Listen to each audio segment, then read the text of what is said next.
Welcome to Markets Now. I'm Michelle Rook along with Bryan Doherty with Total Farm Marketing. We're seeing some mixed trade over in the grains this morning. Wheat higher, corn mixed, and soybeans have seen a little bit of pressure. Cattle futures to the plus side as well as milk futures, but we are seeing a setback in the hogs once again. And Bryan, let's talk first of all about the grain trade.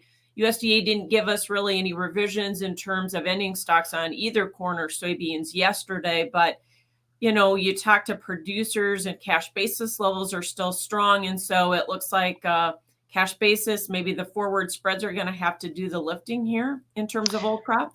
Well, that's been the case and will likely continue to be the case. So we hear these strong basis levels in parts of the country.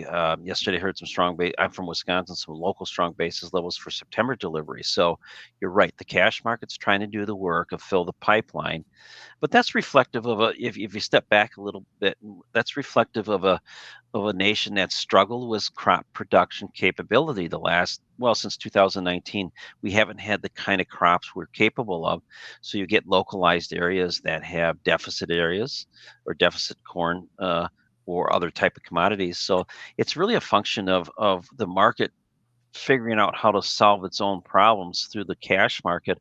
Ultimately, what we're going to look ahead at is to see what kind of crop we can produce in the year ahead. So either these basis levels as we move into summer when weather hits, and it's important, whether they exasperate or they begin to moderate back into more standardized basis and then carrying charge into the market.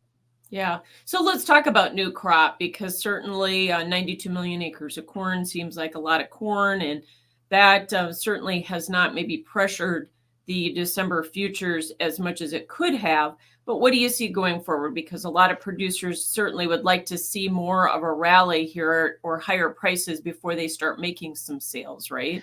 They would, and fertilizers come down here this spring, but if you booked it in the fall, that's of little consequence. So where most people would like to see the board prices probably above that 585 up to 625 where we were early in the year and late into 2022. Big picture perspective, I mean, they're just numbers, so anybody can look at this. But when you look at the fall high on December corn was 637, so that's December 23 corn.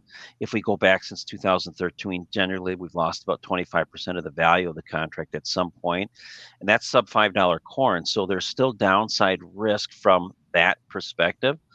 The bulls will simply argue that look, 181.5 bushels an acre, 92 million acre. Your biggest numbers are on the table. They're already there. The market hasn't been pressured, so they may have some validity to their argument. The problem with the argument is timing right now. We're getting better weather, a quick start to the planting season for many in the central and southern Midwest, and the snow is melting pretty quick in the north. So they're up against, I think, improved weather conditions this week and maybe into next week. Yeah, and we probably didn't have a lot of weather premium in the market, and it doesn't look like with the change in the weather forecast, we're going to put much back in. We wouldn't probably see a big weather rally. I mean, we usually get a spring rally, don't we, Bryan, in both corn and soybeans? And so is this going to be typical this year that we'll get a spring rally or not? I wouldn't necessarily plan it. If we look historically, we get a spring rally when prices start low and they move higher. We started higher, we're moving lower.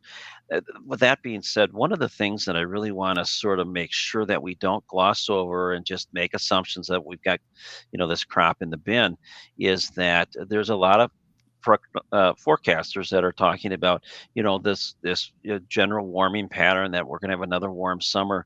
And if you get to the western regions of the Corn Belt again, yes, there was moisture over the winter in the form of snow, but the ground was frozen. So we're already hearing from producers who felt good about their moisture, but also saying at the same time, boy, things have dried out really quick. So we're just entering when weather really counts. Typically, March, April, May is when I look for corn prices to peak, except in years where we come what I'm going to call from higher values. And higher values generally mean they're values that were offered sometime in late fall and early winter that could be profitable. And at 625, 635 last October, take a basis off. Most farmers felt pretty comfortable with making some sales or enough sales at that point. So I don't know if they'll sell more to pressure it right now, but ultimately that's where they'd like to see the market to get back up to before they really entertain doing much. And if they're a chartist, they're looking at 585 to about 595, $6 is pretty strong resistance. So not only do we need a weather problem in terms of a spring rally, but we also would need maybe some money flow. The funds have not been terribly confident to be in this market. They parlayed down their position in corn substantially. And so, do you see that continuing where the money flow is not going to be generally coming into the grain sector? Uh, it's a great question, and I think the problem with money flow right now is there's not a story for investors to invest other than we're heading toward weather markets. So maybe they position themselves. We saw that on the last Commitment of Traders report Friday that showed that they added back to long positions. But boy, end of February through March was brutal. They liquidated out of corn tens and tens and tens of thousands, actually a couple 100,000 contracts worth, which told me that they shifted their direction elsewhere. Um, they shifted it to equities. You see the stock market up now for about 6 weeks in a row. You've got some good economic data there. You've got other alternative investments. If you wanted to be conservative, 4.5, almost 5% on CDs. So gathering enough money flow to park itself in front of the corn market might be a bit of a challenge right now, unless the energy market, unless something happens worldwide weather-wise, Brazil has weather, all those things are on the table. The problem is from a day-to-day perspective, every day that I get up and I look at and I take into the ledger sheet, I just don't have anything to really add to the ledger sheet one way or the other that's making the market move, and consequently we're going sideways. Yeah.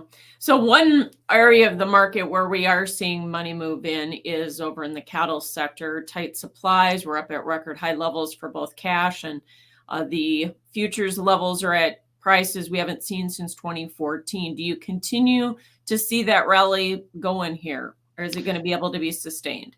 I do in the very short term. I think that the consumer is continuing to buy. The grilling season's upon us. We had winter weather that affected some of the cattle weight gain here deeper in the spring than we typically see. So I do in the short term, it's got the momentum. Longer term, I'm a little bit cautious. I'm just not sure that we can keep demand up at these kind of price levels when you have substitutes of pork and poultry that are readily available, and if the consumer becomes a little more careful with their dollar. But the cattle market is indicative of the corn market. If you're down 3 to 4% of production of beef, well, you're just not feeding as much corn likely. So that's another problem perceptively that the corn market has. Is just where does the usage come from? No doubt. Let's talk about milk markets since that's one of your specialty areas. Some reversals yesterday, but can we build on that, especially with the fundamentals that we're seeing in the market in terms of, continued production, which looks like it's not setting back here at all, or it's not cooling. The production reports, I think if you kind of want to weed through all the chatter in the market, look at the production reports and look at the trend of production, look at the trend of cows, and we haven't seen anything that's yet turned that trend. Now, what we'll look for when you get price pullbacks, demand doesn't just spring up overnight. It grows over time. Demand grows when prices set back. It's a economic principle that's as old as the ages. Lower prices equal higher quantity demanded. So we do expect demand to increase and pick up, and ultimately that helps provide a floor.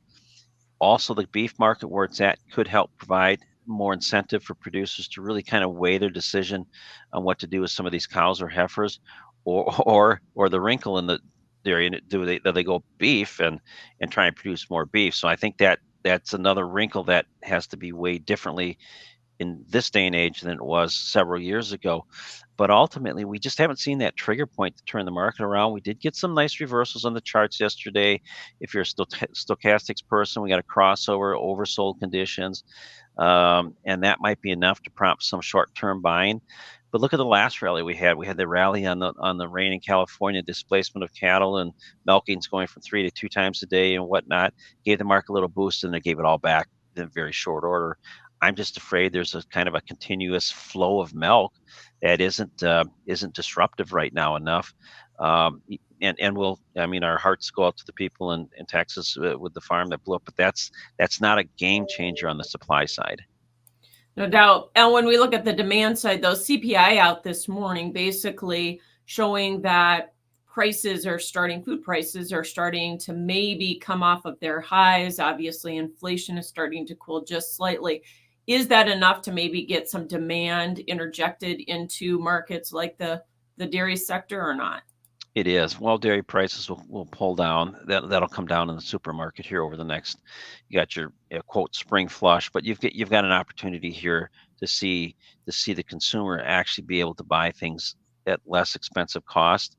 I don't want to call last year a one-off, but it looks like for the dairy industry, it might have been a one-off year, high prices, and then it created this large margin and opportunity to grow, and that's what dairy producers do. But now ultimately you have excess product, and that's going to create the demand that needs to eventually come in and turn the market around.